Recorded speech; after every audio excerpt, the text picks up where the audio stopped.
একবার এক কিশোর এক বিজ্ঞজনকে জিজ্ঞাসা করে, জীবনে কি সত্যি বন্ধুর কোনো দরকার আছে? বিজ্ঞজন বলেন, হ্যাঁ, জীবন যদি সরল হতো তবে বন্ধুর প্রয়োজন হতো না। কিন্তু জীবনটা অনেকটা সময় খুবই রূপ।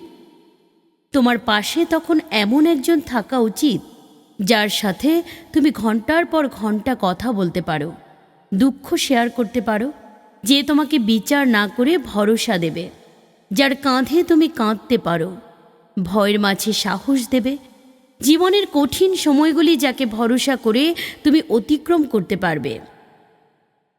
কিশোর তখন জিজ্ঞাসা করে, এটা কি সত্যি যে একজন নকল বন্ধু শত্রুর চেয়েও বেশি বিপজ্জনক? বিজ্ঞজন জবাব দেন, অবশ্যই, কারণ শত্রুকে চেনার ফলে তোমার প্রতিরক্ষা সহজ হবে।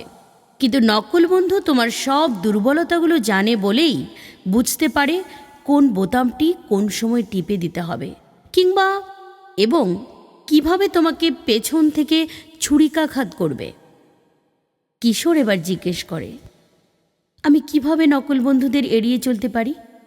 বিজ্ঞলোক এবার কিছুক্ষণ চিন্তা করার পর বলেন, আচ্ছা বলো তো, একটা ছোট বাগান এবং একটা বনের মধ্যে কোনটিতে বেশি সাপ আর বিচ্ছু আছে?